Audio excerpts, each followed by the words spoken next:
اعوذ باللہ من الشیطان الرجیم بسم اللہ الرحمن الرحیم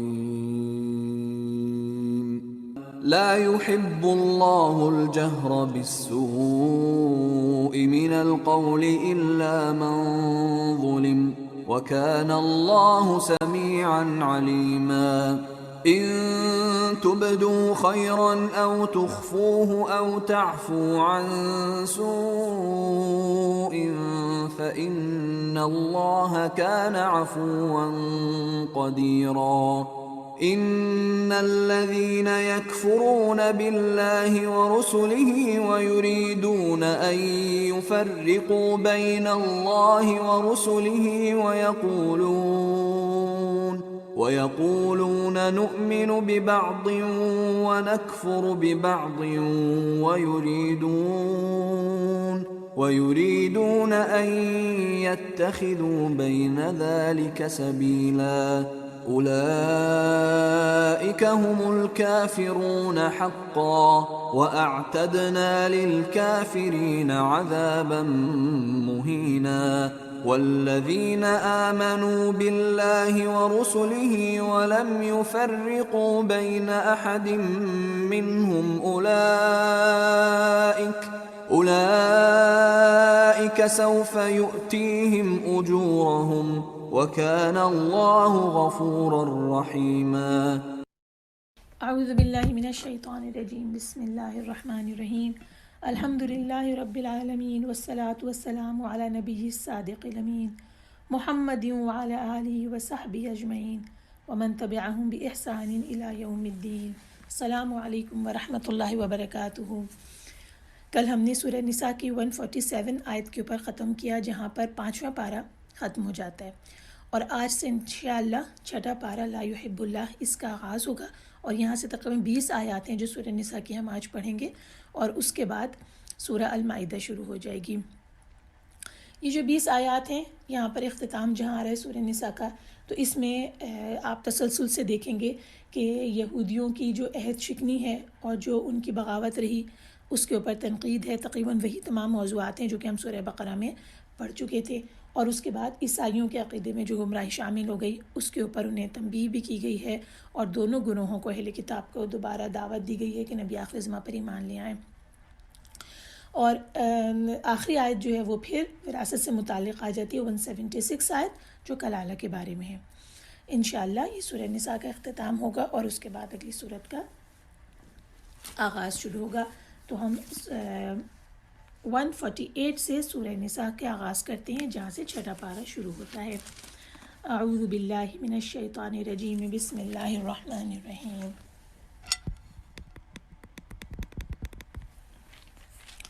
اللہ اونچی آواز میں برائی کی بات کرنے کو پسند نہیں کرتا، مگر جس پہ ظلم کیا گیا ہو اسے اجازت ہے، اور اللہ خوب سننے خوب جاننے والا ہے۔ اگر تم کھلے طور پر کوئی نیکی کرو یا چھپا کر کرو یا برائی سے درگزر کرو تو اللہ بھی بہت معاف کرنے والا، بڑی قدرت والا ہے۔ بے شک جو لوگ اللہ اور اس کے رسولوں کا انکار کرتے ہیں اور چاہتے ہیں کہ وہ اللہ اور اس کے رسولوں کے درمیان تفریق کریں، اور وہ کہتے ہیں ہم بعض پر ایمان لاتے ہیں اور بعض کا انکار کرتے ہیں، اور وہ چاہتے ہیں کہ اس کے درمیان کوئی راہ اختیار کریں، وہی لوگ حقیقی کافر ہے، اور ہم نے کافروں کے لیے رسوا کرنے والا عذاب تیار کر رکھا ہے۔ اور جو لوگ اللہ اور اس کے رسولوں پر ایمان لائے ہیں اور انہوں نے ان میں سے کسی ایک کے درمیان بھی تفریق نہیں کی، وہی لوگ ہیں جنہیں اللہ جلد ان کا اجر دے گا، اور اللہ بڑا بخشنے والا، بہت رحم کرنے والا ہے۔ پہلے ہم یہاں تک لیتے ہیں، آیت نمبر 152 تک، اور اس میں 2 احکامات آئے ہیں، ان کی ڈیٹیل دیکھ لیتے ہیں۔ پہلا تو یہ آیا ہے کہ اللہ اونچی آواز میں برائی کی بات کرنے کو پسند نہیں کرتا مگر جس پر ظلم کیا گیا ہو۔ اس کے بارے میں یہ لکھا ہے کہ مظلوم کے لیے ظالم کو اعلانیہ برا کہنے کی اجازت اللہ تعالیٰ نے دے دی ہے اس آیت میں، اور پھر آگے عفو و درگزر کی ترغیب بھی کی ہے۔ یہاں تفسیر میں لکھا ہے کہ حضرت ابن عباس سے اس بات کی روایت آتی ہے کہ کہتے ہیں کہ اللہ تعالیٰ یہ پسند نہیں کرتا کہ کوئی کسی کے لیے بد دعا کرے الا یہ کہ وہ مظلوم ہو، تو پھر اسے اجازت ہے کہ وہ ظالم کے لیے بد دعا کر سکتا ہے۔ پھر آگے جو کہا الا من ظلم، مگر وہ جو مظلوم ہو۔ اچھا، اس میں ایک اور یہ آتا ہے روایت میں کہ یہ امام حسن بصری فرماتے ہیں کہ اس کے لیے بد دعا نہ کرے بلکہ اس کے لیے یہ کہے. اس طرح انہوں نے کہا کہ کیا کہے کہ اے اللہ میری اس کے خلاف مدد فرما اور مجھے اس سے میرا حق دلا دے. اور ایک اور روایت میں یہ ہے کہ اس آیت میں جو 153 ہے، یہ والی آیت جو کہ النساء کی 148 ہے اور 149، تو اس میں ظالم کے لیے بد دعا کی اجازت ہے، لیکن اس کے اوپر بھی یہ ہے کہ وہ زیادتی نہ کرے، جتنا اس کے اوپر ظلم ہوا اس سے بڑھ کر نہ کہے. پھر حضرت ابو ہریرہ کی روایت بیان کی جاتی ہے کہ رسول اللہ صلی اللہ علیہ وسلم نے فرمایا دونوں گالیاں دینے والے جو کچھ کہتے ہیں اس کا گناہ ان دونوں میں سے ابتدا کرنے والے پر ہے، بشرط یہ کہ مظلوم زیادتی نہ کرے. یعنی اس نے اس کو برا بھلا کہا اور اس نے اس کو برا بھلا کہا، لیکن جس نے ابتدا کی ہے اس کو اوپر ہے وہ گناہ، لیکن جو جواب دے رہا ہے وہ اس جواب دینے کے اندر زیادتی نہ کرے. لیکن اس کے بعد اس اجازت کے بعد کیا آیا کہ اگر تم لوگ بھلائی کھلم کھلا کرو گے یا چھپا کر یا برائی سے درگزر کرو گے تو اللہ معاف کرنے والا اور قدرت والا ہے. اس کے معنی میں یہ آ گیا کہ لوگوں اگر تم بھلائی کھلم کھلا کرو یا چھپا کر یا معاف کر دو تو یہ تمہیں اللہ تعالیٰ سے قریب کر دے گی، اس کے یہاں تمہیں بہت ثواب اور اجر ملے گا. اور اللہ تعالیٰ کی بھی یہ صفت ہے کہ اپنے بندوں کو معاف کر دیتا ہے، حالانکہ وہ سزا دینے پر قدرت رکھتا ہے. تو یہ ایک طرح سے سکھایا گیا ہے مومنین کو کہ وہ بھی اگر معاف کر دیں گے تو اللہ تعالیٰ کے صفت کے قریب ہو جائیں گے. پھر ایک حدیث میں آیا کہ صدقہ کرنے سے مال کم نہیں ہوتا، معاف کر دینے سے اللہ تعالیٰ عزت میں اضافہ فرما دیتا ہے، اور جو شخص اللہ تعالیٰ کے لیے تواضع اختیار کرے تو اللہ تعالیٰ اسے سربلندی عطا فرما دیتا ہے. سبحان اللہ.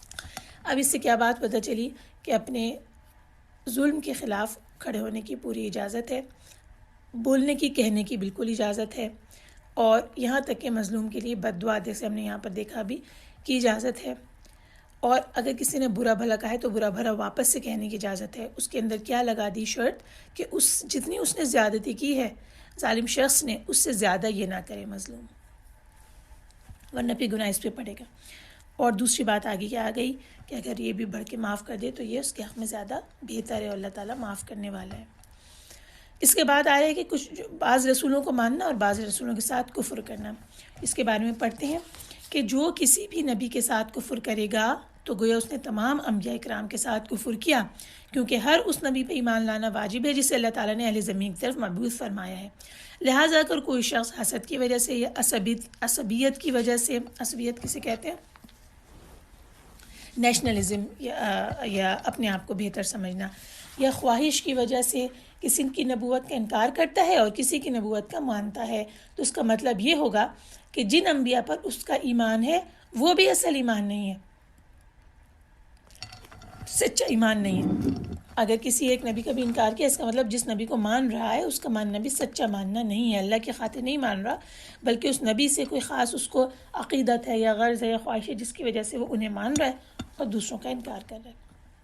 اور ان کے بارے میں حکم کیا ہے ایسے لوگوں کے بارے میں، اولئک هم الکافرون حقا، کہ وہ بلا شبہ وہ کافر ہیں. رسول اللہ صلی اللہ علیہ وسلم کے زمانے میں بہت سے علماء یہود نے ایسا کیا تھا کہ انہوں نے اس عظیم نبوت کے عطا کیے جانے پر رسول اللہ صلی اللہ علیہ وسلم کے ساتھ حسد کیا، آپ کی مخالفت کی، آپ کی تکذیب کی، یعنی جھوٹا قرار دیا، آپ صلی اللہ علیہ وسلم سے دشمنی کی، جنگیں لڑیں. اللہ تعالیٰ نے ان کے اوپر دنیا میں بھی ذلت مسلط کر دی اور آخرت میں بھی ذلت کا شکار ہوں گے، کیونکہ انہوں نے کہا یہ کہ اپنے نبی پر ایمان لاتے ہیں لیکن اس بات کے ساتھ دوسرے کسی نبی کے ساتھ بغاوت اور بغض اور اس کے ساتھ لڑائی اور اس کے ساتھ دشمنی، یہ سب کچھ انہوں نے رکھی. تو ان پر کیسا ایمان تھا جو اپنے نبی کے اوپر لے کر آتے تھے، ان کا یہ انجام ہوگا. اس کے بعد ہم اگلی آیات کی طرف چلتے ہیں جو کہ تسلسل کے ساتھ اب چلیں گی، تقریباً 15 کے قریب آیات، جس میں پہلے یہودیوں کا اور اس کے بعد عیسائیوں سے ذکر کلام ہوگا. اے نبی اہل کتاب، آپ سے تقاضا کرتے ہیں کہ آپ ان پر آسمان سے ایک کتاب اتار لائیں. چنانچہ ان لوگوں نے موسیٰ سے اس سے بھی بڑا تقاضا کیا تھا.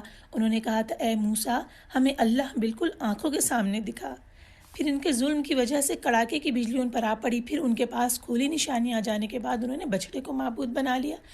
پھر اس پر بھی ہم نے انہیں معاف کر دیا اور ہم نے موسیٰ کو کھلا غلبہ عطا کیا، اور ہم نے ان سے قرار لینے کے لیے ان پر طور پہاڑ بلند کیا، اور ہم نے ان سے کہا شہر کے دروازے میں سجدہ کرتے ہوئے داخل ہو جاؤ، اور ہم نے ان سے کہا ہفتے کے دن میں زیادتی نہ کرو، اور ہم نے ان سے پختہ عہد لیا، پھر ہم نے ان پر لعنت کی اس لیے کہ انہوں نے اپنا عہد توڑا، اللہ کی آیتوں کا انکار کیا، نبیوں کو ناحق قتل کرتے رہے، اور انہوں نے یہ کہا کہ ہمارے دل پردوں میں ہیں، نہیں بلکہ اللہ نے ان کے کفر کی وجہ سے ان کے دلوں پر مہر لگا دی،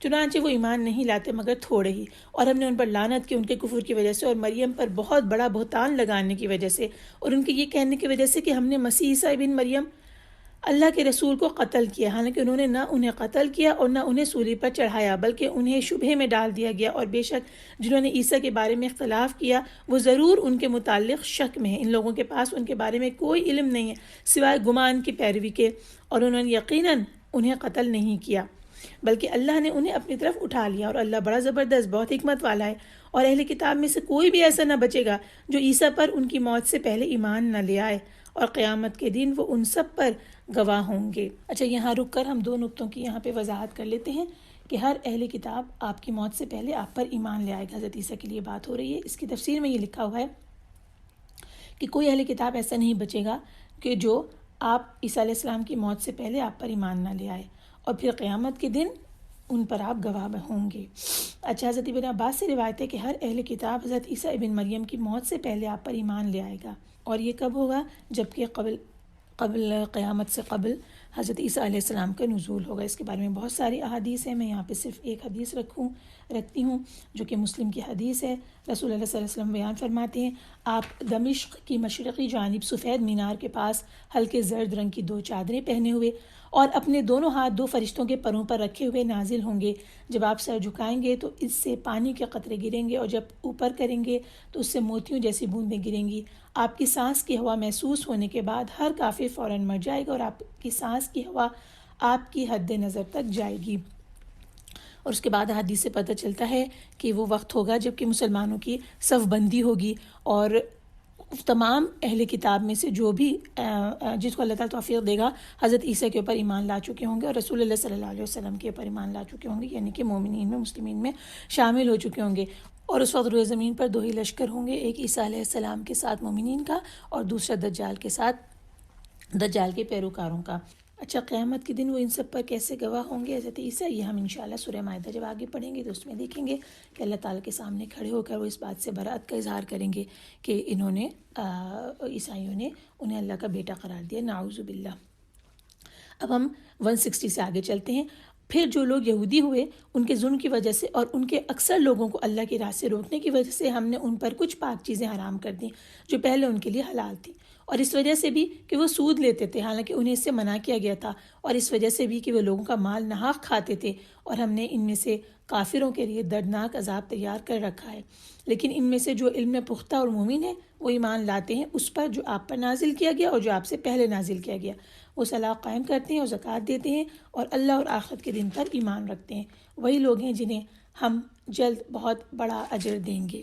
اس آیت کے بارے میں حضرت ابن عباس فرماتے ہیں کہ یہ آیت کریمہ ان لوگوں کے بارے میں نازل ہوئی جنہوں نے اہل کتاب میں سے ایمان لے کر آئے تھے، جیسے کہ عبداللہ ابن سلام، ثعلبہ بن سعیہ، اسید بن سعیہ اور اسد بن عبید رضی اللہ عنہم، اور جو دار اسلام میں داخل ہو گئے تھے اور انہوں نے اس دین اور اس شریعت کی تصدیق کی تھی جس کے ساتھ رسول اللہ صلی اللہ علیہ وسلم کو مبعوث فرمایا گیا، اور پھر ان کے لیے اجر کیا ہے کہ اجر عظیم سے مراد جنت ہے۔ تو ایسے لوگوں کو جنہوں نے اہل کتاب میں سے ایمان قبول کیا رسول اللہ صلی اللہ علیہ وسلم پر، اور انہیں اجر عظیم کی دعوت خوشخبری دی گئی، اور ان کے بعد جن لوگوں کا یہاں ذکر ہے جو صحابہ بنے، اس کے بعد آنے والے قیامت تک جتنے بھی لوگ اہل کتاب میں سے اس نبی کے آخر زماں کے اوپر ایمان لائیں گے وہ اسی خوشخبری کے مستحق ہوں گے انشاءاللہ العزیز۔ اب 163 سے آگے چلتے ہیں۔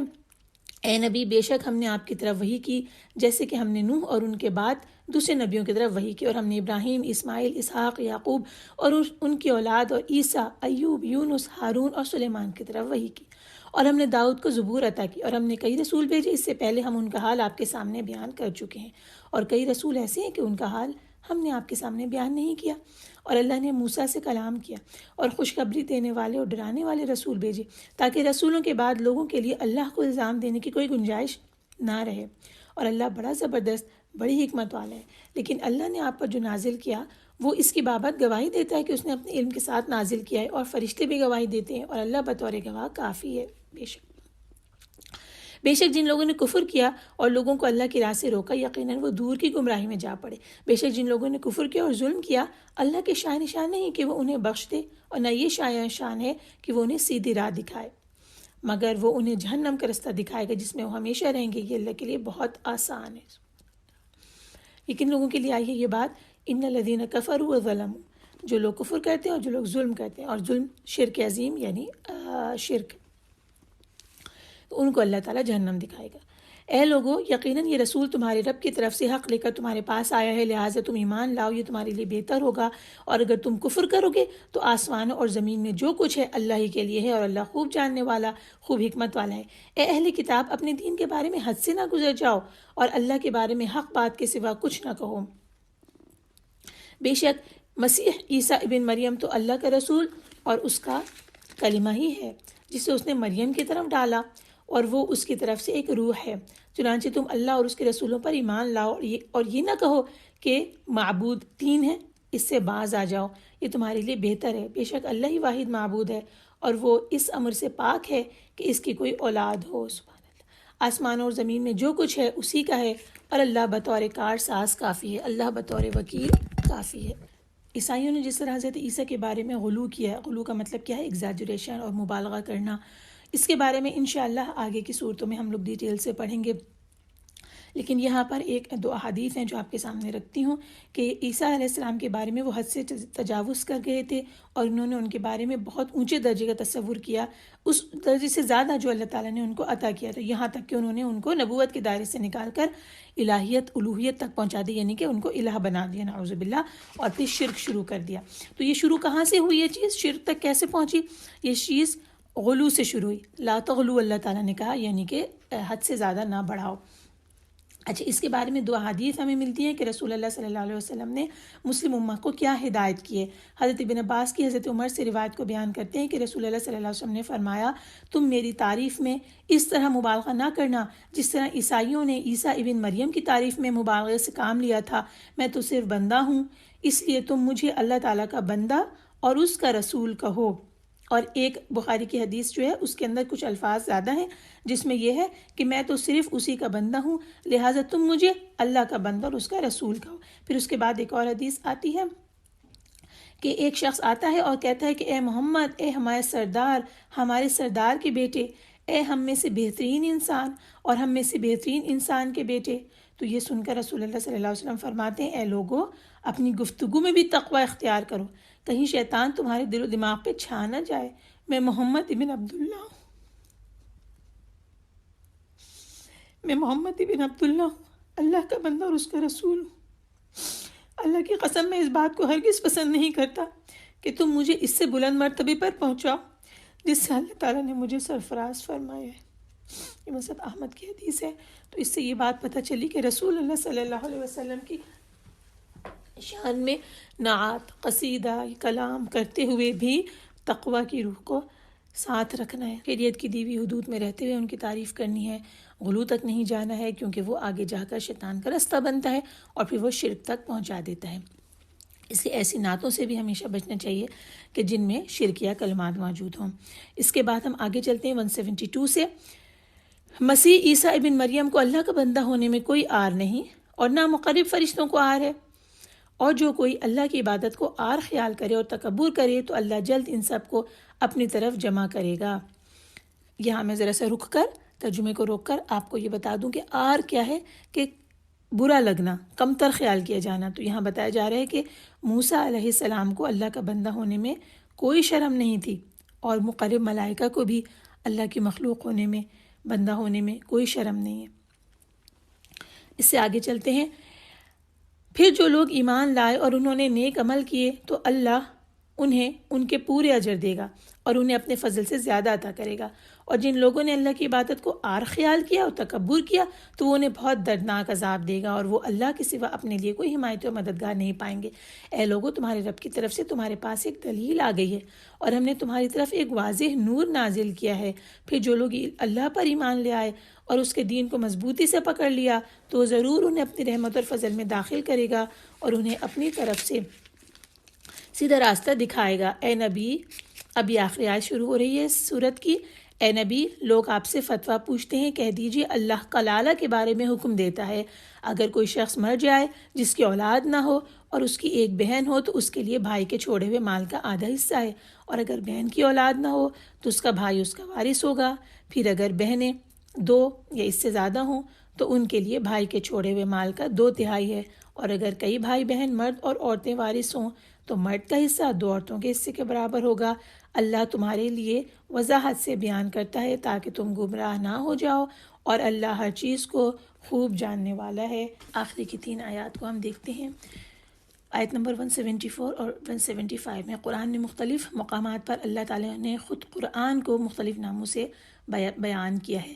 یہاں پر اسے برہان کہا ہے اور نور کہا ہے۔ برہان کے بارے میں لکھتے ہیں کہ برہان کیا ہے؟ ایک حجت اور ایک قطعی دلیل کو کہتے ہیں جس کی وجہ سے کوئی عذر باقی نہ رہے اور ہر قسم کے شک و شبہ کا ازالہ ہو جائے۔ آسان الفاظ میں اس کا مطلب کیا ہے کہ ایک ایسی چیز جو کہ بالکل واضح کر دے صحیح اور غلط کو، اور اس کے بعد کوئی شخص یہ نہ کہہ سکے کہ مجھے تو یہ شک تھا کہ یہ درست ہے یا یہ غلط ہے۔ تو اللہ نے قرآن کو برہان کہا ہے، جو کہ بالکل ایک پکی سچی دلیل ہے۔ اور اس کے بعد اللہ نے اسے نور کہا ہے۔ یہ نور کیسا ہے؟ وَأَنزَلْنَا إِلَيْكُمْ نُورًا مُبِينًا، واضح کھلا ہوا نور ہے۔ تفسیر میں لکھا ہے کہ کفر اور ضلالت کا اندھیرا دور کرنے والا نور ہے، اور یہ نور ایسا ہے، نور مبین، یہ واضح نور، کہ کہتے ہیں کہ ایسی روشنی، ایسی کلیئر روشنی جو حق کو بالکل واضح کر دیتی ہو۔ اب کسی شخص کے پاس اس بات کا کوئی عذر نہیں کہ وہ کہے کہ مجھے تو سمجھ ہی نہیں آیا تھا کہ حق کیا ہے اور باطل کیا ہے۔ پھر اللہ تعالیٰ نے ہم سے شرط لی ہے کہ اگر تم اس کو وَاعْتَصِمُوا بِهِ، کہ اس کو جو ہے تم مضبوطی کے ساتھ پکڑ لو، تو اللہ نے پھر وعدہ کیا ہے 3 چیزوں کا۔ اچھا، مضبوطی کے ساتھ پکڑنے کے بارے میں لکھ رہے ہیں کہ یہ جو رسی ہے اللہ تعالیٰ کی، اس کو یعنی جو قرآن ہے، جو برہان ہے، جو نور ہے، اس کو مضبوطی سے پکڑنے کا مطلب ہے کہ اللہ کی عبادت اور بندگی کو اختیار کیا جائے، اور سارے معاملات میں اللہ تعالیٰ کی ذات پہ توکل کیا جائے، اور جیسا قرآن نے کہا ہے ویسا عمل کیا جائے، تو یہ اس کو مضبوطی سے پکڑنا ہے۔ اور اس کے نتیجے میں اللہ تعالیٰ نے اپنی طرف سے 3 چیزیں بتائیں۔ فَسَيُدْخِلُهُمْ فِي رَحْمَةٍ مِّنْهُ وَفَضْلٍ، کہ اللہ تعالیٰ اپنی رحمت اور اپنا فضل عطا کرے گا۔ رحمت کے بارے میں یہ کہہ رہے ہیں کہ اللہ کی رحمت کے نتیجے میں جنت ملے گی، جو کہ احادیث سے ہمیں ثابت ہے۔ اللہ سے رحمت کے نتیجے میں جنت ملے گی انشاءاللہ۔ اور فضل و احسان جو ہے وہ کس طرح سے ہوگا؟ فضل کیا ہے کہ کسی بھی چیز کا کئی گنا زیادہ اجر و ثواب ملنا، اور درجات جس کا کہ انسان جس سے کم عمل اس نے کیا ہے لیکن اللہ اپنی رحمت سے اس کو مزید بلندی کے درجے عطا کر دے، تو یہ اللہ کا فضل ہوگا جو روز قیامت میں ملے گا۔ اور تیسری اللہ تعالیٰ نے کیا خوشخبری دی؟ وَيَهْدِيهِمْ إِلَيْهِ صِرَاطًا مُسْتَقِيمًا، کہ اپنی طرف سے وہ سیدھا راستہ بھی دکھا دے گا۔ صراط مستقیم جیسے ہم نے پہلے پیچھے پڑھا ہے کہ سیدھا راستہ جس میں کوئی ٹیڑھ نہ ہو، تو وہ شخص جو کہ دنیا میں اس قرآن کو پکڑے ہوئے تھا، مضبوطی سے پکڑے ہوئے تھا، اور آخرت میں اس کا حال یہ ہوگا کہ وہ سیدھا سیدھا سیدھا اس راستے پہ چلتا ہوا جنت تک پہنچ جائے گا۔ دنیا میں اس قرآن کے ذریعے صراط مستقیم حاصل کرے گا، اور اللہ تعالیٰ اسے اس کی ہدایت بھی دے گا انشاءاللہ۔ اور جب وہ اللہ کے پاس پہنچے گا تو ایک سیدھا سیدھا راستہ جس کے اختتام کے اوپر جنت ہے، وہاں تک وہ پہنچ جائے گا۔ اللہ سے دعا ہے کہ اللہ ہمیں انہیں لوگوں میں شامل فرما لے۔ اس کے بعد آخری آیت آتی ہے 176، جو کہ کلالہ کے متعلق ہے۔ لوگوں نے رسول اللہ صلی اللہ علیہ وسلم سے فتویٰ لیا تو رسول اللہ صلی اللہ علیہ وسلم نے خاموشی اختیار کی، اور بعد میں یہ آیت نازل ہو گئی۔ کلالہ کے بارے میں کچھ اختلاف رائے موجود ہے کہ کلالہ کون سا شخص ہے۔ کچھ نے کہا کہ کلالہ وہ ہے جس کا کہ کوئی اولاد نہ ہو اور جس کے اوپر باپ دادا بھی موجود نہ ہو، اور کچھ نے یہ کہا کہ کلالہ وہ ہے جس کی کہ کوئی اولاد نہ ہو۔ بہرحال اس کے بارے میں یہاں پر فتویٰ آیا کہ ایسا مرنے والا شخص، اس کی وراثت کس طرح سے تقسیم ہوگی۔ اب ہم دیکھ لیتے ہیں کہ ہم نے سورہ نساء میں کون کون سے مضامین مختصراً ہم دیکھتے ہیں کہ ہم نے اس میں سیکھے ہیں۔ سورہ نساء کہ ہم نے زمانۂ نزول دیکھا تھا کہ 3، 4 اور 5 ہجری کی نازل ہونے والی صورتوں میں سے یہ ہے۔ سب سے پہلی اس کی آیت خطبہ نکاح ہے جس میں کہ تقوی اختیار کرنے کا کہا گیا ہے. پھر اس کے بعد یتیموں کے مال کی حفاظت کا حکم دیا گیا ہے. کب یتیموں کا مال ان کے سپرد کرنا ہے یہ بتایا گیا ہے. اور جو شخص غنی ہو وہ یتیموں کے مال کے ساتھ کیا کرے، اور جو شخص فقیر ہو وہ زیر کفالت یتیم کے مال کے ساتھ کیا کرے. اس کے بعد وراثت کی آیات آتی ہیں جس میں پورا وراثت کا حکم ہے، احکام فرائض میں سے ہے یہ. اس کے بعد آیت آتی ہیں جس میں کہ توبہ کا حکم ہے. پھر اس کے بعد لوگ زبردستی وارث بن جایا کرتے تھے عورتوں کے، اس کے بارے میں حکم ہے. پھر آیت 23 جو آئی اور 24 اس کے اندر محرم عورتیں جن سے کہ نکاح جائز نہیں ہے. اس کے بعد کی آیات میں لونڈیوں کے متعلق ہے جو کہ ملک یمین کی کہا جاتا ہے. اور اس کے بعد ہم نے دیکھا کہ حرام کمائی کی ممانعت اور کون سے ہیں جو بڑے بڑے گناہ ہیں جن کو بچنے والے کے چھوٹے گناہ اللہ تعالیٰ معاف کر دیں گے. پھر اس کے بعد عورتوں اور مردوں کو جو انہوں نے کمایا دونوں کو حصہ ملے گا. پھر وہ والی آیت آتی ہے الرجال قوامون علی النساء، اس کی تفسیر ہم نے کی. پھر اس کے بعد کون سی نیک عورتیں ہیں ان کی کوالٹیز بتائی گئی ہیں. پھر یہ آتا ہے کہ 35 آیت میں کہ جب نزاع ہو جائے میاں اور بیوی کے درمیان لڑائی ہو جائے تو اس صورت میں کیا طریقہ اختیار کیا جائے صلح کے لیے. اس کے بعد بخل ہے اس سے روکا گیا ہے. پھر وہ والی آیت آتی ہے جس پر پیارے نبی صلی اللہ علیہ وسلم روئے تھے کہ روز قیامت میں انہیں گواہ بنا کے کھڑا کیا جائے گا. اس کے بعد شراب کی حرمت کا حکم یہاں پر حرمت کے معاملے کا دوسرا حکم یہاں پہ نازل ہوا کہ جب صلاۃ ادا کریں تو شراب کی حالت میں نہ ہوں. اور اس کے بعد تیمم کا بیان آ گیا اور اس کی اجازت مل گئی. اس کے بعد امانت اہل امانت کے سپرد کرنے کی بات آئی. اطاعت امیر آئی، اللہ کی اطاعت، رسول کی اطاعت، امیر کی اطاعت. اور اس کے بعد بڑی بڑی خوشخبریاں ہیں کہ جو لوگ کون سے لوگ ہوں گے جو انبیاء، شہداء اور صدیقین اور صالحین کے ساتھ ہوں گے. پھر اس کے بعد 71 سے 87 تک کی آیات میں جہاد کا حکم تھا، جہاد کی فرضیت، جہاد نہ کرنے والوں اور اس سے جی چرانے والوں پہ سرزنش تھی اور ان کو ترغیب دی گئی تھی. اس کے بعد مسلمان نے پوچھا تھا منافقین کہ ان کے ساتھ کیا کیا جائے. وہ منافقین جو کہ ہجرت کر کے نہیں آئے تھے اور دارالکفر میں موجود تھے اور لڑائیوں میں مسلمانوں کے سامنے آ جاتے تھے تو ان کے اوپر تلوار اٹھائی جائے یا نہ اٹھائی جائے. تو اللہ تعالیٰ نے ان کے بارے میں بتایا اور کیٹیگریز بن گئی ان کی. پھر قتل خطا کہ غلطی سے جو مومن قتل کر دے تو اس کی دیت کیا ہوگی اور کفارہ کیا ہوگا. اور پھر جو جان بوجھ کے قتل کرے اس کا کیا عذاب ہے وہ بتائے. اس کے بعد کی آیات جو آتی ہیں کہ کوئی شخص دوران جنگ اسلام کا اظہار کر دیتا، سلام کر دیتا، شہادت پڑھ لیتا اور اگر کسی صحابی نے اسے قتل کر دیا، ایسی صورت میں وہ حکم آیا جو ہم نے اس میں پڑھا. اس کے بعد سفر کی نماز یعنی قصر کا حکم آتا ہے اور حالت جنگ یا خوف کی حالت میں جو صلاۃ ادا کی جائے صلاۃ الخوف اس کا آتا ہے. دو لوگوں میں لڑائی ہونے کی صورت میں صلح کرا دیں یہ بتایا. اور مرد ہو یا عورت شرط ہے کہ وہ مومن ہو اور عمل صالح کرے تو اللہ تعالیٰ انہیں ان کا اجر دیں گے.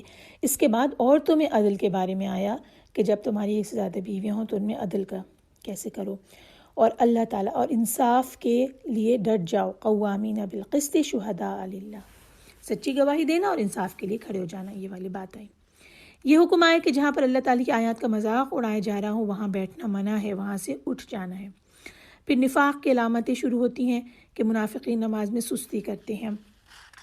یہاں پر 5واں پارہ ختم ہو جاتا ہے اور آج جو ہم نے 6واں پارہ کیا ہے کہ مظلوم کو اس بات کی اجازت دی گئی کہ وہ اعلانیہ ظلم کے خلاف آواز بلند کر سکتا ہے، اس کے علاوہ بد دعا دے سکتا ہے.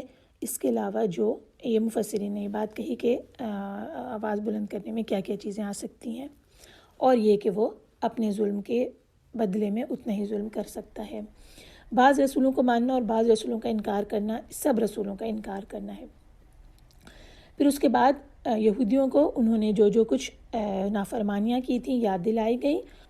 نصرانیوں میں جس طرح شرک آیا وہ بتایا گیا اور یہ بتایا گیا کہ قیامت کے آنے سے پہلے عیسائی حضرت عیسیٰ پر ایمان لے آئیں گے.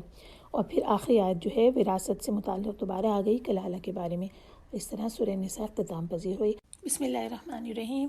انشاءاللہ آج سورہ مائدہ کی ابتدا ہوگی جو کہ قرآن پاک کی 5ویں سورت ہے.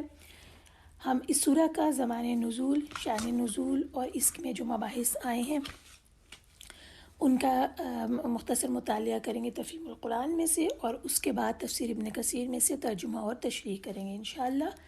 زمان نزول کے بارے میں کہتے ہیں کہ 6 ہجری 7 ہجری کے زمانے میں یہ نازل ہوئی ہے، کیونکہ ذی قعد 6 ہجری میں رسول اللہ صلی اللہ علیہ وسلم نے 1400 مسلمانوں کے ساتھ عمرے کا ارادہ کیا تھا، مکی تشریف لے گئے تھے، مگر قریش نے روک دیا تھا۔ رسول اللہ صلی اللہ علیہ وسلم نے صلح حدیبیہ کی تھی اور اس کے بعد واپس آ گئے تھے کہ آئندہ سال وہ یہ معاہدہ ہوا تھا کہ آئندہ سال عمرے کے لیے آئیں گے۔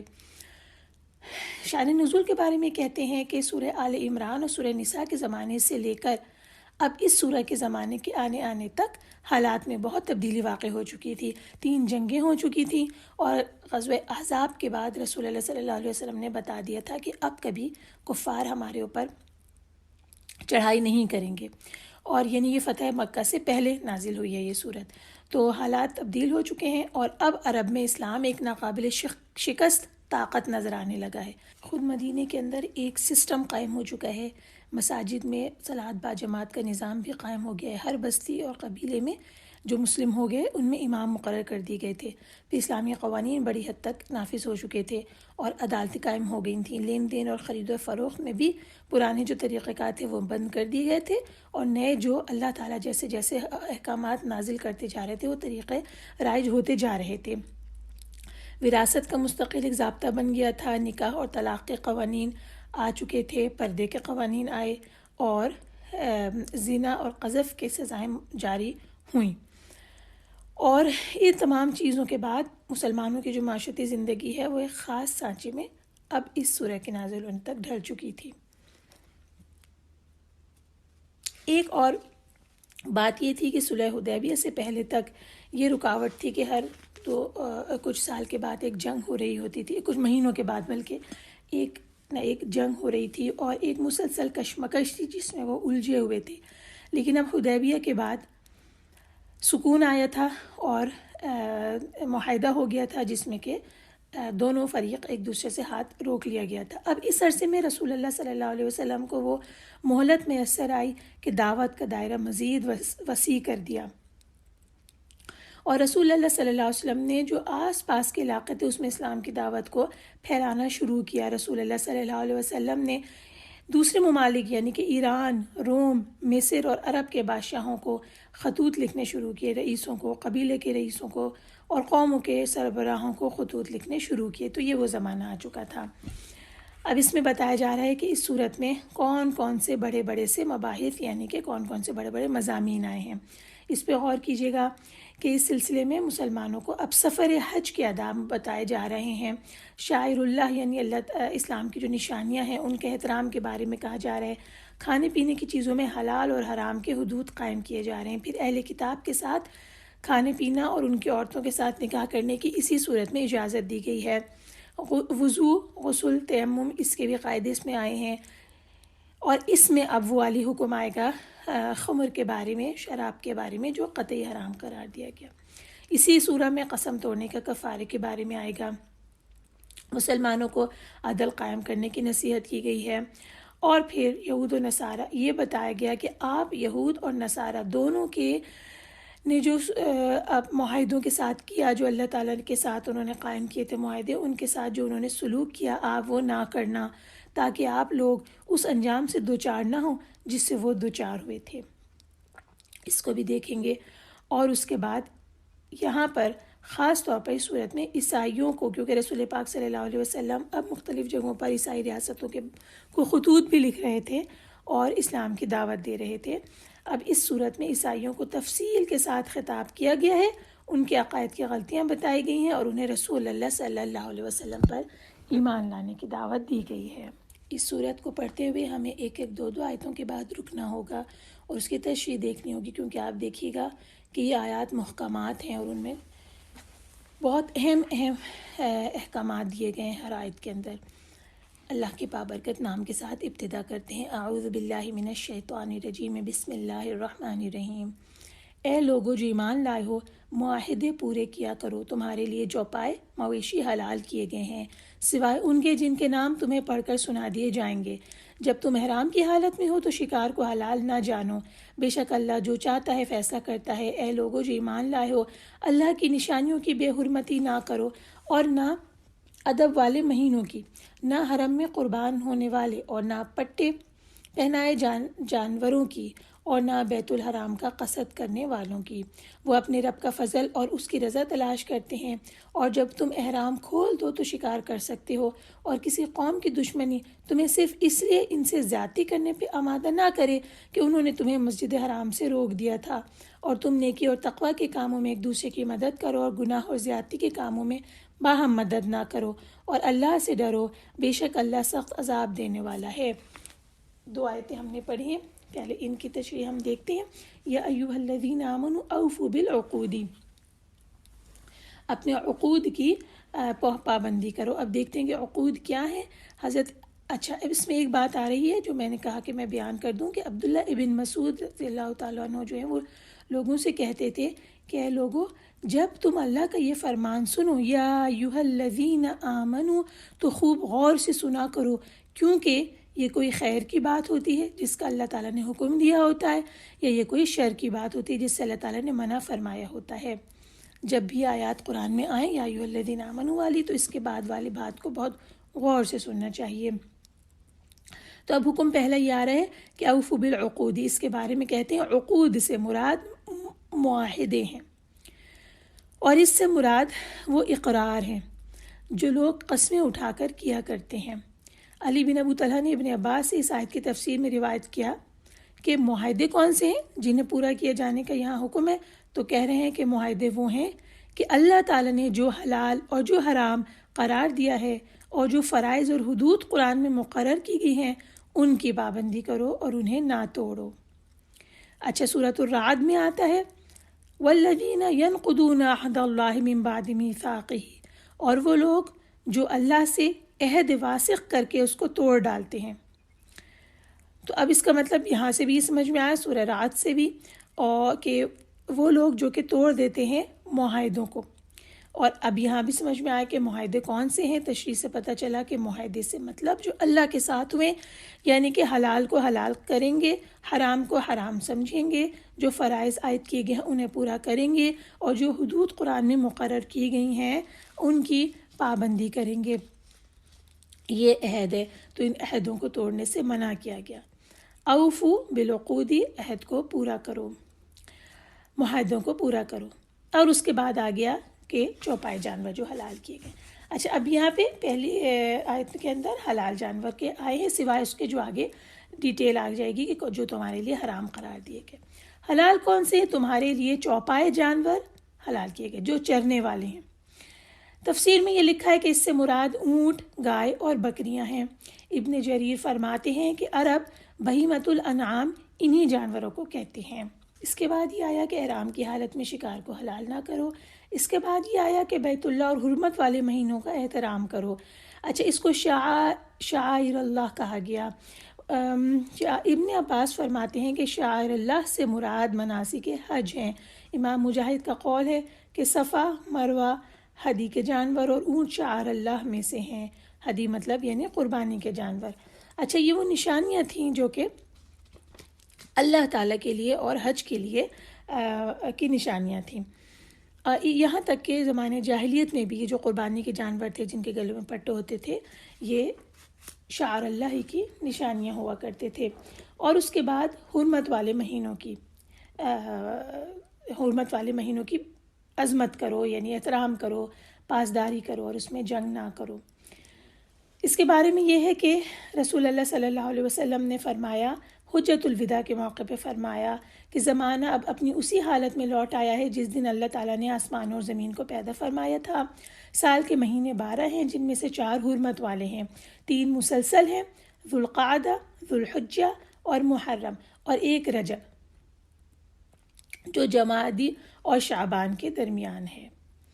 تو یہ پتہ چل گیا کہ ان مہینوں کی حرمت قیامت تک باقی رہے گی۔ تو اللہ نے بیان فرما دیا کہ حرمت والے مہینوں کا احترام کرو۔ اس کے بعد کون سی چیز کو شعائر اللہ کہا کہ بیت اللہ کی طرف قربانی کے لیے جو جانور جا رہے ہیں ان کو، یعنی کہ جو جانور نظر کر دیے گئے ہوں اللہ کے اور جن کے گلوں میں پٹے پڑے ہوئے ہوں۔ اچھا یہ زمانے جاہلیت میں بھی ہدی کے جانوروں کے گلے میں پٹے ڈال دیے جاتے تھے، پھر کوئی انہیں چھیڑتا نہیں تھا، اور اسی چیز کو اسلام نے اجازت دی، بیت اللہ کی طرف قربانی کے جانوروں کو بھیجنا ترک نہ کرو، اس کو شعائر اللہ میں شامل کیا اور کہا کہ اس کی تعظیم کرو، ان کی گردن میں پٹے ڈالنا بھی نہ ترک کرو، کیونکہ پٹے ڈالنے سے کیا ہوتا تھا کہ یہ جانور دوسرے جانوروں سے اسپیشل لگتے تھے، ممتاز ہو جاتے تھے، لوگوں کو معلوم ہو جاتا تھا کہ یہ مکے کی طرف، کعبے کی طرف جانے والے قربانی کے جانور ہیں، اور کوئی بھی ان کو شکار کرنے یا کسی چیز سے باز رہتا تھا، اپنے ارادے سے باز رہتا تھا۔ تو اس کے لیے کہا گیا کہ اس کی احترام کرو، ان کی پابندی کرو۔ اور اس کے بعد یہ بات آئی کہ جو لوگ بیت اللہ جا رہے ہیں ان کی بھی کبھی احترام کرو، اور نہ ان لوگوں کی بے حرمتی کرو جو عزت کے گھر یعنی بیت اللہ کو جا رہے ہوں۔ کس لیے؟ اپنے پروردگار کے فضل اور اس کی خوشنودی کے طلب میں، یعنی کہ اللہ کو خوش کرنے کے لیے اور اس کے فضل کے لیے، یعنی کہ تجارت کے لیے بھی جایا کرتے تھے۔ اس کے معنی یہ ہوئے کہ یعنی بیت اللہ کا قصد کر کے جانے والوں سے لڑنے کو حلال نہ سمجھو، جو بھی اس گھر میں داخل ہوتا ہے وہ امن میں ہو جاتا ہے۔ اسی طرح جو شخص بھی اللہ کے فضل اور اس کی خوشی کے حصول کے لیے بیت اللہ جا رہا ہے اس کو روکو بھی نہیں اور اس کو تکلیف بھی نہیں دو، اس کو کوئی ایذا نہ پہنچاؤ، کیونکہ آگے کے آیت میں یہ والی بات آ گئی کہ عدل اور انصاف ہر حال میں کرنا ہے۔ اگر کسی کے ساتھ بغض ہے یا دشمنی ہے تو ایسا نہیں ہے کہ تم اسے اللہ کے راستے سے یعنی حج کے لیے جانے سے روک دو گے۔ اچھا یہ کیا ہوا تھا کہ ظاہر ہے کہ رسول اللہ صلی اللہ علیہ وسلم اور صحابہ کرام کو حدیبیہ والے سال عمرہ کرنے سے روک دیا گیا تھا، انہوں نے مشرکوں نے ہی مسجد حرام سے روکا تھا نا۔ تو یہ ہوا کہ رسول اللہ صلی اللہ علیہ وسلم اور صحابہ کے لیے یہ چیز بہت شاق گزری، تکلیف دہ گزری۔ اس عرصے میں یہ ہوا کہ ایک قافلہ کچھ مشرکین وہاں سے گزر رہے تھے، جو مسلمانوں کی جگہ تھی وہاں سے گزر رہے تھے، تو اور ان کا بھی عمرے کا ارادہ تھا۔ صحابہ کرام نے آپس میں کہا کہ ہم بھی ان کی راہ میں رکاوٹ پیدا کرتے ہیں، جیسے کہ ان کے ساتھیوں نے ہماری راہ میں رکاوٹ پیدا کی، ہمیں کرنے نہیں دیا گیا عمرہ۔ اس موقع پر قرآن کریم کی یہ آیت نازل ہو گئی اور اس میں یہ بات بتا دی گئی کہ لوگوں کی دشمنی اس وجہ سے کہ انہوں نے تم کو عزت والی مسجد سے روکا تھا، ہرگز تمہیں اس بات پہ آمادہ نہ کرے کہ تم ان پر زیادتی کرنے لگو، روک بھی دیا۔ اور آگے کی آیت میں اللہ تعالیٰ نے اتنی پیاری بات بیان فرما دی ہمیشہ کے لیے، وَتَعَاوَنُوا عَلَى الْبِرِّ وَالتَّقْوَى وَلَا تَعَاوَنُوا عَلَى الْإِثْمِ وَالْعُدْوَانِ۔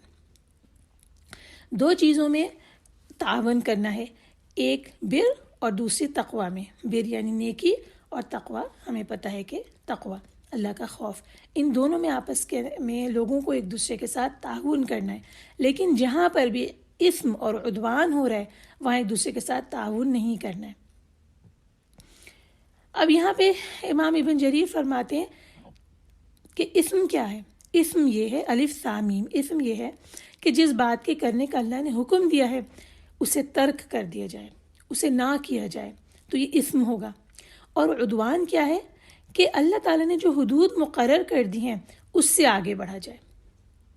اللہ نے جو حدود تمہارے لیے تمہاری جان کے بارے میں مقرر کی ہیں یا دوسرے انسانوں کے بارے میں مقرر کی ہیں ان سے تم آگے بڑھو، یہ عدوان ہے۔ تو یہاں کلیئر ہو گیا کہ جب بھی گناہ کے کام ہو رہا ہو اور اللہ کی حدود سے تجاوز کرنے کی بات ہو رہی ہے، ظلم کی بات ہو رہی ہے، اس میں تعاون نہیں کرنا ہے۔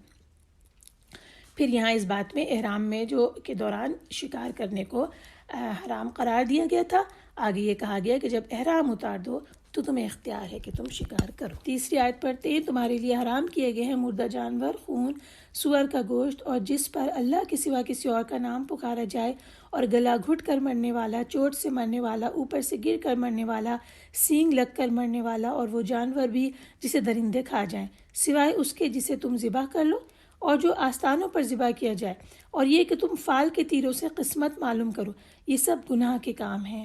آج وہ لوگ نا امید ہو گئے جنہوں نے تمہارے دین کا انکار کیا، لہٰذا تم ان سے نہ ڈرو اور مجھے سے ڈرو، اور آج میں نے تمہارے لیے تمہارا دین مکمل کر دیا اور تم پر اپنی نعمت پوری کر دی اور تمہارے لیے اسلام کو دین کے طور پر پسند کیا۔ پھر جو شخص بھوک سے بے بس ہو جائے جبکہ وہ گناہ پر مائل ہونے والا نہ ہو تو یقیناً اللہ بہت بخشنے والا، نہایت رحم کرنے والا ہے۔ اب یہ آیت نمبر 3 جو آ گئی یہ حرام کے بارے میں آ گئی، یعنی جو کہا گیا تھا کہ سوائے ان کے جن کا آگے ذکر کیا جائے گا اس کے علاوہ حلال ہے۔ تو اب حرام کون سے ہیں جن کو کھانا حرام ہے؟ اللہ تعالیٰ نے اپنے بندوں کو بتایا کہ مردار حرام ہے۔ اچھا، مردار سے ہر وہ جانور جو کہ ذبح کیا گیا اور شکار کیے بغیر خود مر جائے، ذبح کیے بغیر یا شکار کے بغیر از خود مر جائے، وہ مردار ہے۔ مردار کو اس لیے حرام قرار دیا گیا کہ یہ خون نہ بہنے کی وجہ سے دین اور بدن کے لیے بہت نقصان دہ ہوتا ہے۔ اچھا، مردار کے بعد ودمی اور خون حرام ہے، اس سے ذبح کے وقت گردن سے بہنے والا خون مراد ہے۔ ایک اور دوسرے مقام پر دمم مسفوحن کہا گیا سورہ الانعام میں، اس سے مراد بہتا ہوا خون ہے۔ اچھا، پھر ایک حدیث یہاں پر آتی ہے کہ رسول پاک صلی اللہ علیہ وسلم فرماتے ہیں ہمارے لیے 2 مردار اور 2 خون حلال قرار دیے گئے ہیں۔ 2 مردار سے مراد مچھلی اور ٹڈی ہیں، اور 2 خون سے مراد جگر اور کلیجی ہیں۔ یعنی یہ جگر کا خون اور کلیجی کا خون جو ہے وہ حلال کیا گیا، اور اس کے علاوہ جسم کے جانور کے جسم کا دوسرا خون حرام کیا گیا۔ ٹھیک ہے، یہ کلیئر ہو گیا۔ وَلَحْمُ الْخِنْزِيرِ، اور خنزیر کا گوشت بھی حرام ہے۔ اب کہا کہ خنزیر یعنی سور، پگ، چاہے وہ پالتو ہو یا جنگلی ہو، جس طرح کا اس کا گوشت حرام ہے، اسی طرح اس کے جسم کے باقی تمام اعضاء اور چربی وغیرہ وہ سب بھی حرام ہے۔ حدیث سے پتہ چلتا ہے کہ نہ صرف حرام ہے بلکہ نجس بھی ہے، یعنی کہ اس میں اگر ٹچ ہو جائے تو ناپاکی ہو جائے گی، اس کو پاک کرنا ہوگا۔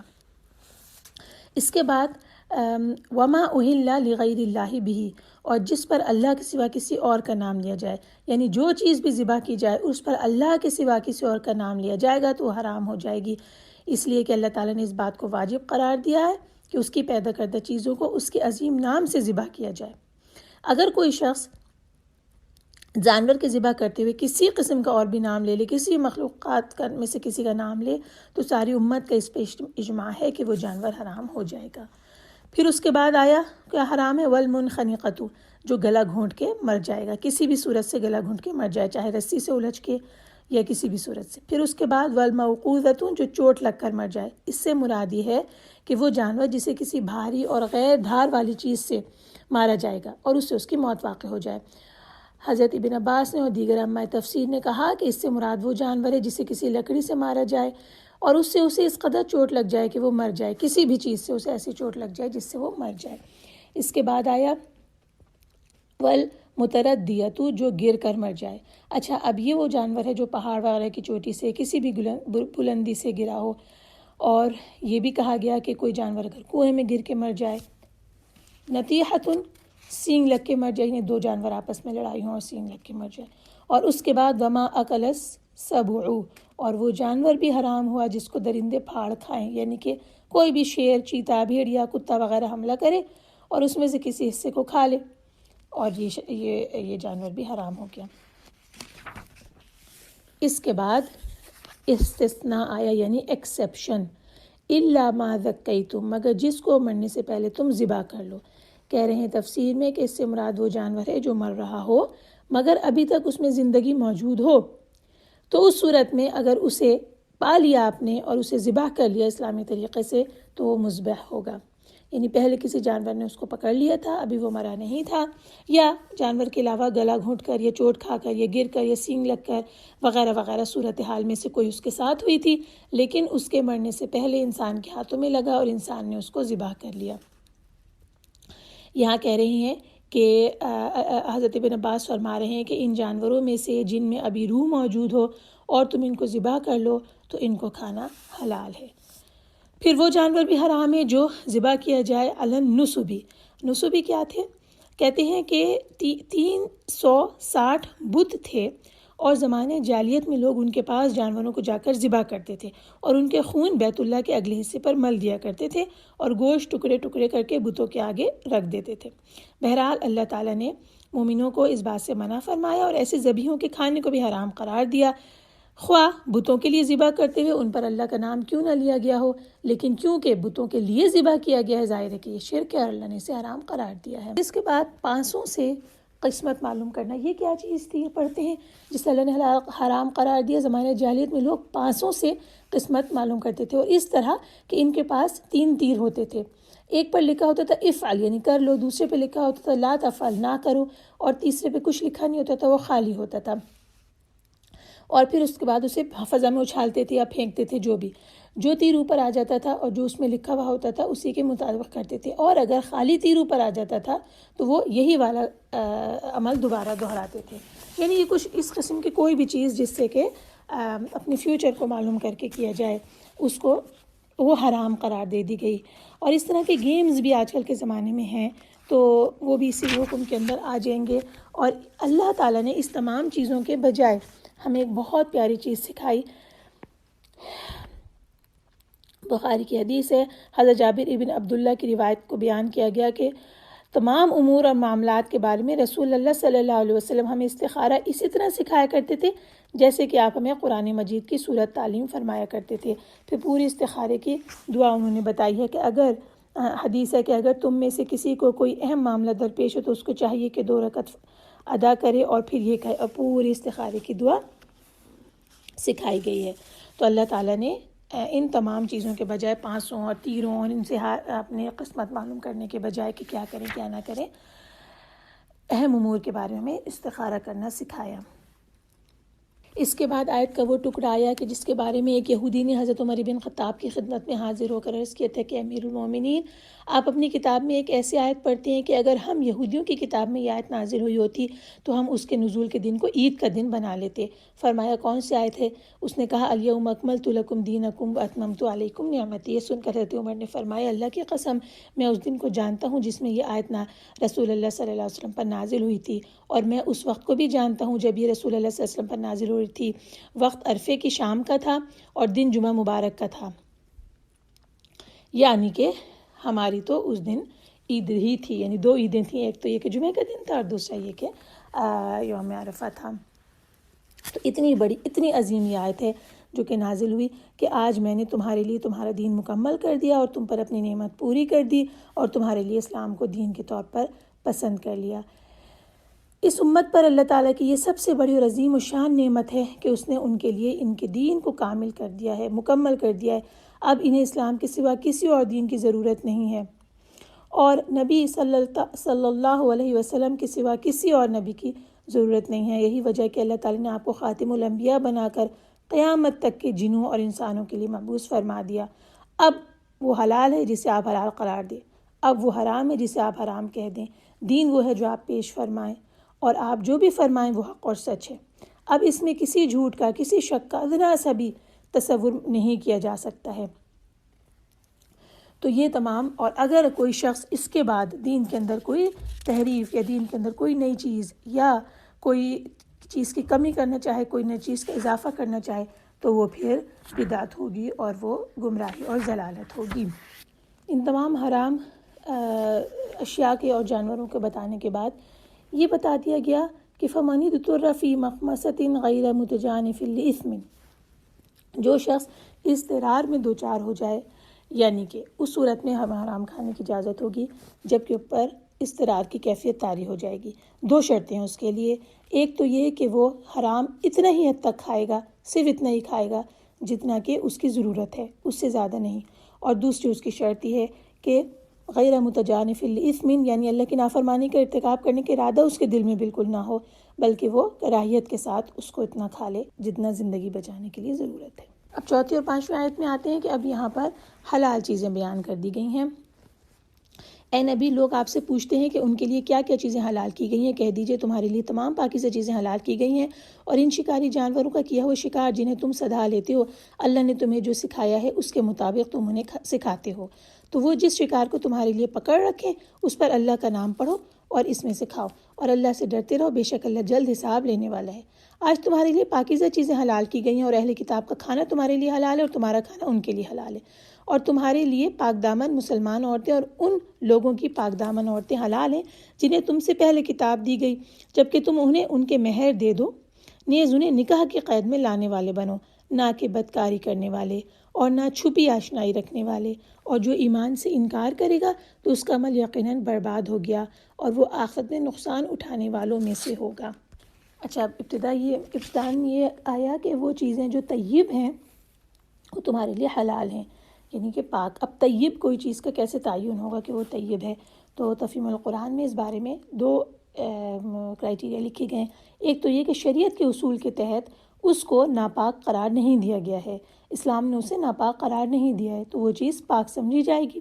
اور دوسری ایک کرائٹیریا یہ بھی رکھا کہ عام طور پر انسان جس چیز سے کراہیت محسوس کرتے ہیں یا جو انہیں غلیظ یا گندی لگتی ہیں، وہ تمام چیزیں ہماری شریعت میں ناپاک قرار دی گئیں۔ اس کے بعد حکم ہے ان جانوروں کا جن کو شکار کے لیے سکھایا جاتا تھا۔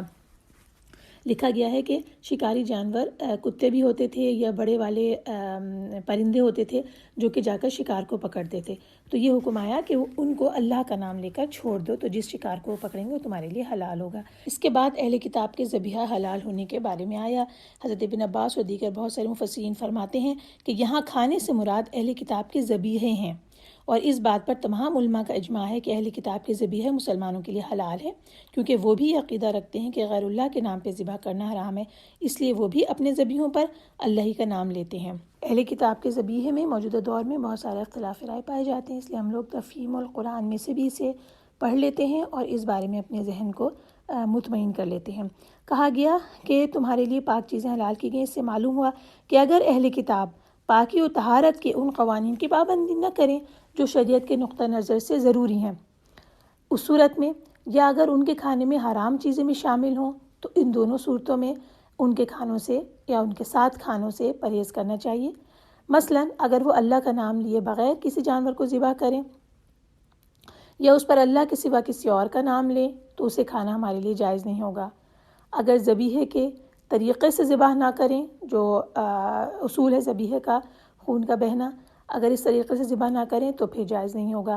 اسی طرح اگر ان کے دسترخوان پر شراب یا سور یا کوئی اور حرام چیز ہو تو بھی ہم ان کے ساتھ کھانے میں شریک نہیں ہو سکتے۔ اہل کتاب کا ذبیحہ رسول اللہ صلی اللہ علیہ وسلم نے کھایا، اس بات کی دلیل اس حدیث سے بھی لی جاتی ہے جس میں کہ اہل خیبر نے رسول اللہ صلی اللہ علیہ وسلم کو بکری کا تحفہ بھیجا تھا اور اس کی دستی کو میں زہر ملا دیا تھا، اور رسول اللہ صلی اللہ علیہ وسلم کو دستی کا گوشت پسند تھا، آپ نے اسے کھایا تھا، اور یہاں تک کہ اس کے زہر کا اثر بھی رسول اللہ صلی اللہ علیہ وسلم پر ہوا تھا، تو اس سے یہ دلیل لی گئی ہے کہ کھایا جا سکتا ہے۔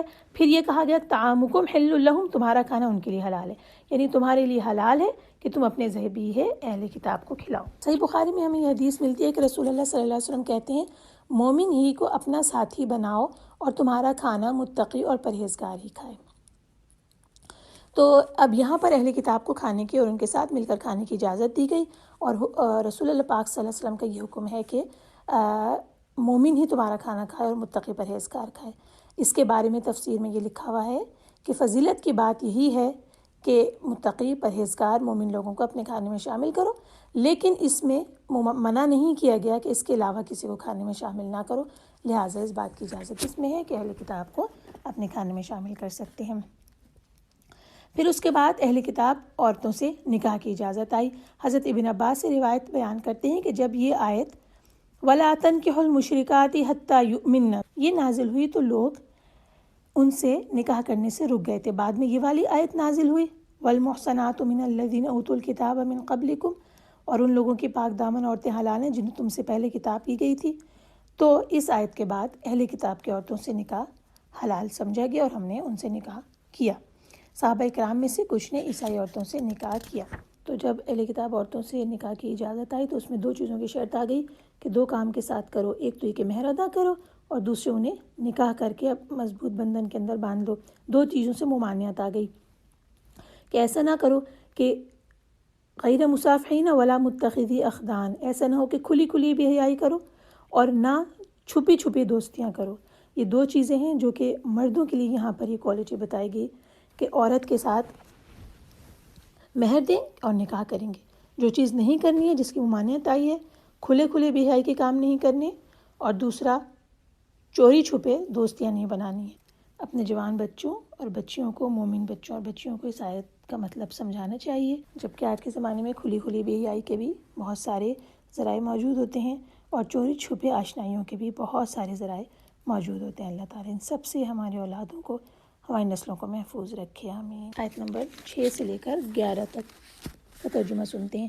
اے لوگو جو ایمان لائے ہو، جب تم نماز کے لیے اٹھو تو اپنے چہروں اور کوہنیوں تک اپنے ہاتھ دھو لو اور اپنے سروں کا مسح کر لو اور اپنے پاؤں ٹخنوں تک دھو لو، اور اگر تم جنابت کی حالت میں ہو تو غسل کر لو، اور اگر تم بیمار ہو یا سفر کی حالت میں ہو یا تم میں سے کوئی ضروری حاجت سے فارغ ہو کر آیا ہو یا تم نے عورتوں سے ہم بستری کی ہو، پھر تم پانی نہ پاؤ تو پاک مٹی سے تیمم کر لو، پھر اسے اپنے چہرے اور ہاتھوں پر مل لو۔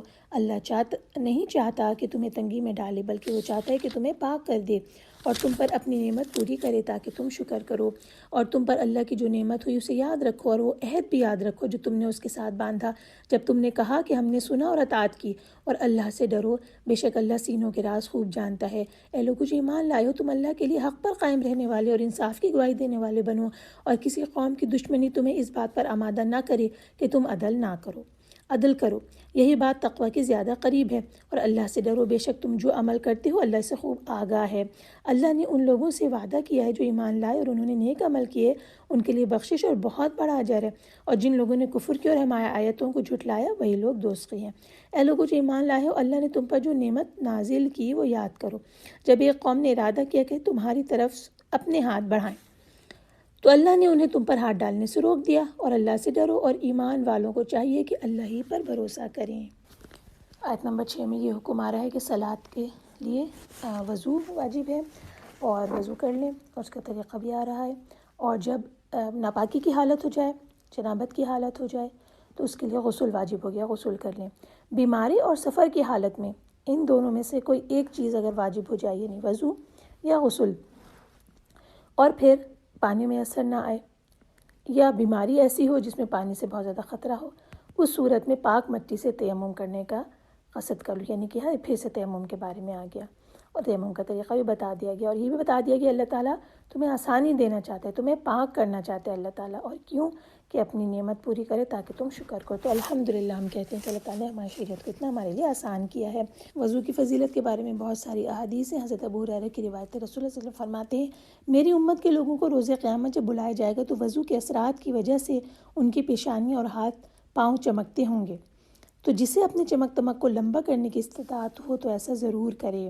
صحیح مسلم میں حضرت ابو ہریرہ کی سے مروی حدیث ہے کہ رسول اللہ صلی اللہ علیہ وسلم فرماتے ہیں، جہاں تک وضو کا پانی پہنچا ہوگا وہاں تک مومن چمک دمک کے زیور سے آراستہ ہوگا۔ جب وضو کرتے ہوئے بعض اوقات بے دہانی کرتے ہیں اور کچھ اعضاء خشک رہ جاتے ہیں۔ ایک دفعہ رسول اللہ صلی اللہ علیہ وسلم نے صحابہ کو وضو کرتے ہوئے دیکھا، اور انہیں 3 دفعہ یہ بات بلند آواز سے فرمائی، وضو کو اچھی طرح پورا کرو، ہلاکت ہے ایڑیوں کے لیے جہنم کی آگ سے۔ 3 مرتبہ یہ بات فرمائی، یعنی وہ حصے جو کہ خشک رہ جائے گا اس کو جہنم کی آگ کے ذریعے ہلاکت میں ڈالا جائے گا۔ امام مسلم نے اپنے صحیح میں حضرت عمر بن خطاب کی روایت بیان کی کہ ایک شخص نے وضو کرتے ہوئے اپنے پاؤں پر ناخن کے بقدر جگہ چھوڑ دی، اس جگہ پر پانی نہیں پہنچا تھا۔ رسول اللہ صلی اللہ علیہ وسلم نے دیکھ لیا، فرمائے واپس جاؤ اور اچھی طرح وضو کرو۔ پھر ایک اور حدیث ہے کہ رسول اللہ صلی اللہ علیہ وسلم نے ایک شخص کو نماز پڑھتے ہوئے دیکھا، اس کے پاؤں کی پشت پر درہم کی جتنی جگہ جو تھی وہ خشک تھی۔ رسول اللہ علیہ وسلم نے دوبارہ اسے وضو کرنے کا حکم دیا، اور درہم کی جتنی جگہ کا کیا مطلب ہے؟ ایک سکہ جو ہوتا ہے وہ جتنا بڑا ہوتا ہے اتنی جگہ خشک تھی، تو وضو اچھی طرح سے کرنے کی تاکید فرمائی۔ وضو کی فضیلت کے بارے میں ایک حدیث سنتے ہیں، فرمایا کہ جب کوئی مسلم بندہ یا مومن بندہ وضو کرتے ہوئے اپنے چہرے کو دھوتا ہے تو اس کے چہرے کی ہر وہ غلطی جس کی طرف اس نے اپنی آنکھوں سے دیکھا ہوتا ہے پانی کے ساتھ یا پانی کے آخری قطرے کے ساتھ دھل جاتی ہے۔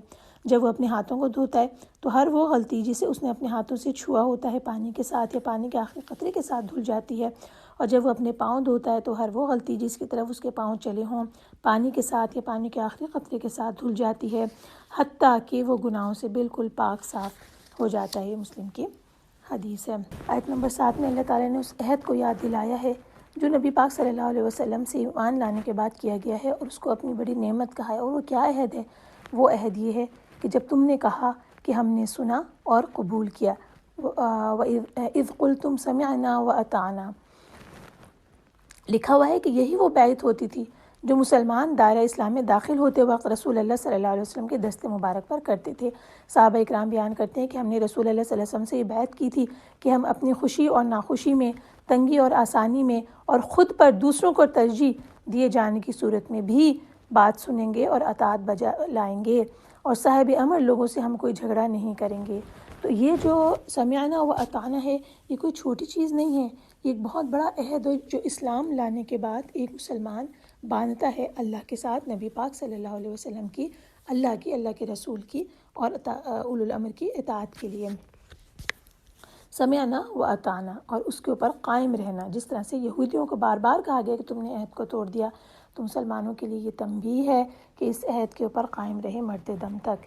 اس کے بعد آیت کا ٹکڑا جو ہے اس میں یہ ہے کہ اے ایمان لانے والو اللہ کے لیے حق پر قائم رہنے والے بنو اور انصاف کی گواہی دینے والے بنو۔ یہ ہم پچھلی صورت میں اس کی ڈیٹیل کر چکے ہیں۔ یہاں پر ایک حدیث تھی، کیونکہ ہمارے ذہن میں آتا ہے کہ انصاف کی گواہی تو بڑے بڑے معاملات میں آئے گا، یا اگر کبھی عدالت میں جانے کی ضرورت پیش آئے گی تو وہاں پر کسی کے حق میں یا کسی کے خلاف گواہی دینے کی ضرورت پیش آئے گی، لیکن ایسا نہیں ہے۔ انسانی معاملات اور انسان کے جو رشتے ہیں ان میں بھی عدل و انصاف کی گواہی بنتی ہے۔ کیسے ایک حدیث یہ ہے کہ حضرت نعمان بن بشیر کہتے ہیں کہ میرے والد نے مجھے کچھ مال کا عطیہ دیا اور میری والدہ نے کہا کہ میں تو اس وقت تک اس بات سے خوش نہ ہوں گی جب تک آپ رسول اللہ صلی اللہ علیہ وسلم کو اس پر گواہ نہ بنا لیں۔ پھر میرے والد آپ صلی اللہ علیہ وسلم کی خدمت میں حاضر ہوئے تو رسول اللہ صلی اللہ علیہ وسلم نے فرمایا، ان سے پوچھا ان کے والد سے کہ کیا تم نے اپنی تمام اولاد کو اسی طرح کا عطیہ دیا ہے؟ عطیہ کا مطلب ہوتا ہے تحفہ۔ تو انہوں نے کہا کہ نہیں۔ رسول اللہ صلی اللہ علیہ وسلم نے فرمایا، اللہ سے ڈرو اور اپنی اولاد میں عدل کرو۔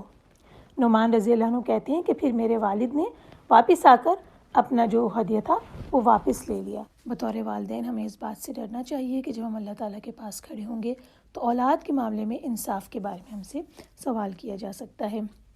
اس کے بعد آیت نمبر 11 ایک واقعے کی وجہ سے ہوئی کہ جس میں بنو نذیر کے بارے میں یہ ہوا تھا کہ آیت نازل ہوئی ہے کہ جب انہوں نے یہ ارادہ کیا تھا کہ رسول اللہ صلی اللہ علیہ وسلم کے سر مبارک پر پتھر گرا دیں گے اور آپ کو شہید کر دیں گے۔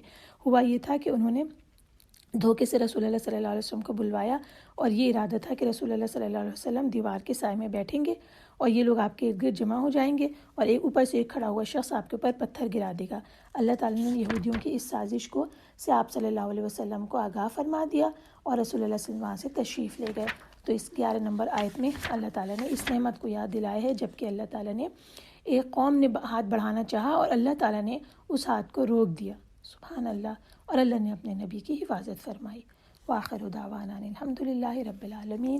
آج ہم نے سورہ المائدہ کی آیت نمبر 11 ہی تک کر پائے ہیں، کیونکہ اس میں بہت سارے، اور یہ دیکھیے کہ یہ ساری آیات، اس میں سے زیادہ تر آیات محکمات ہیں، جو ہم نے شروع میں دیکھا تھا کہ محکمات اور متشابہات ہوتی ہیں قرآن میں، تو یہ محکمات آیات ہیں، ان میں ہر ایک میں کوئی نہ کوئی حکم دیا گیا ہے۔ اللہ تعالیٰ ہمیں ان احکامات کو پڑھنے، سمجھنے اور ان پر عمل کرنے کی توفیق عطا فرمائے، اور جو بھول چوک ہم سے ہو جاتی ہے اسے معاف کر دے، اور جب بھی ہم حد سے تجاوز کریں اللہ تعالیٰ ہمیں توبہ کی توفیق عطا فرمائے اور ہمیں بڑے اور چھوٹے تمام گناہوں سے محفوظ رکھے، آمین۔ انشاءاللہ کل ہم سورہ مائدہ کی آیت نمبر 12 سے آگے پڑھیں گے۔